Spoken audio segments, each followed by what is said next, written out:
Hoje eu quero falar sobre a oração mais famosa do mundo, a oração do Pai Nosso. A oração a qual o Senhor Jesus nos ensinou, nos instruiu. Bora lá.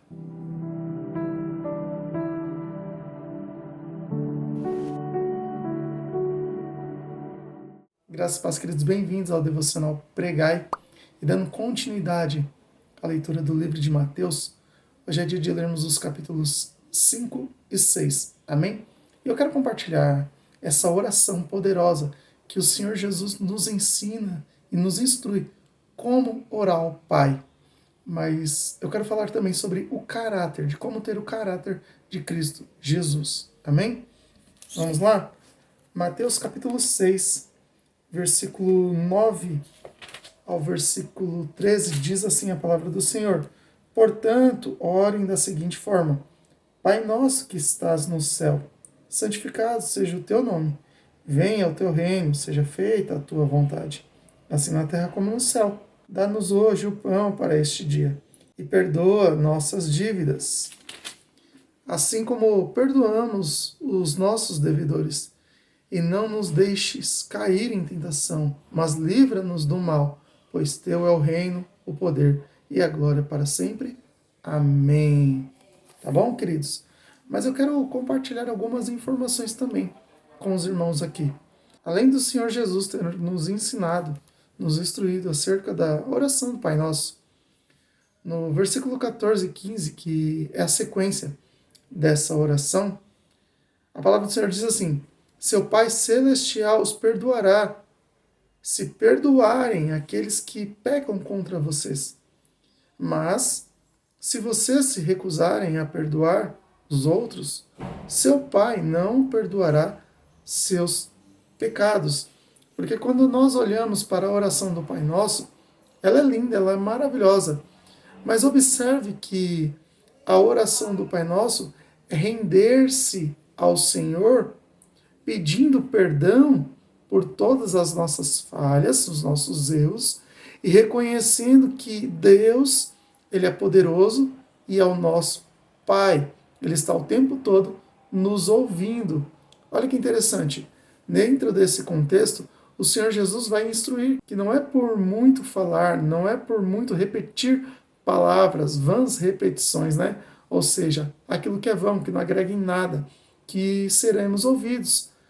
Mas daí ele também nos ensina como falar com o Pai, como orar ao Pai. E quando o Senhor Jesus fala sobre não é por muito falar que serão ouvidos, ele está falando justamente de palavras que não agreguem nada, palavras vazias, tá bom? Mas eu quero voltar um pouquinho com vocês aqui no capítulo 5, para que assim a gente possa se achegar até a oração e entender o que o Senhor Jesus está passando para nós. Olha só, capítulo 5 vai falar sobre as bem-aventuranças.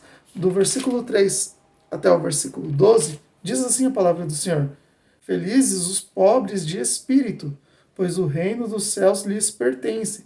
Felizes os que choram, pois serão consolados. Felizes os humildes, pois herdarão a terra. Felizes os que têm fome e sede de justiça, pois serão saciados. Felizes os misericordiosos, pois serão tratados com misericórdia. Felizes os que têm o coração puro, pois verão a Deus. Felizes os que promovem a paz, pois serão chamados filhos de Deus.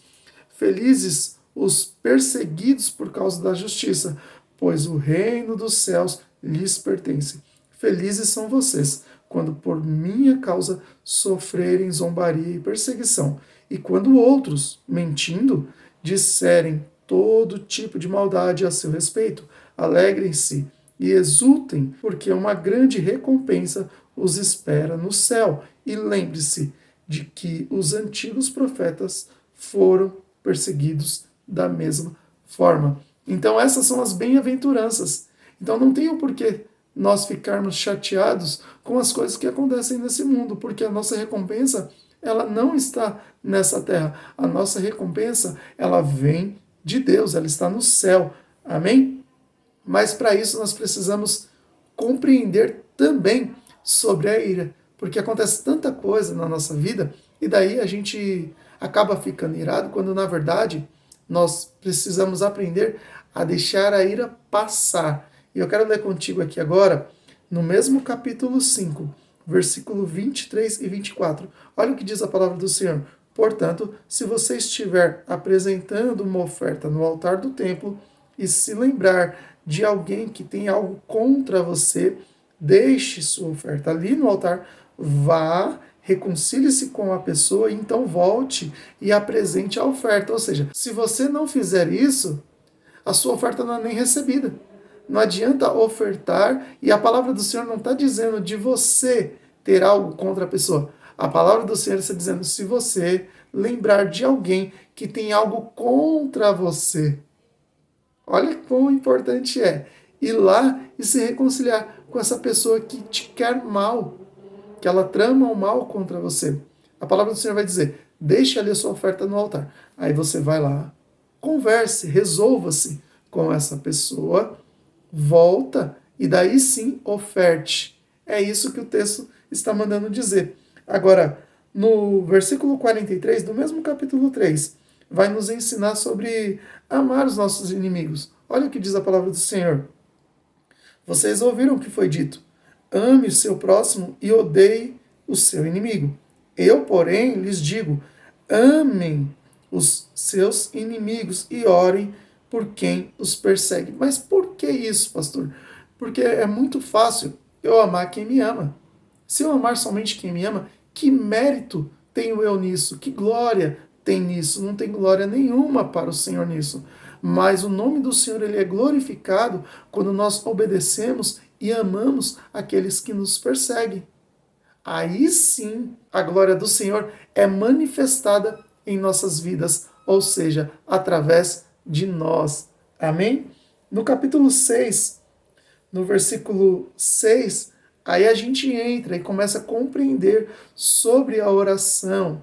Porque a palavra do Senhor vai dizer em Mateus capítulo 6, versículo 6, mas quando orarem, cada um vá para o seu quarto, feche a porta e ore a seu pai em segredo.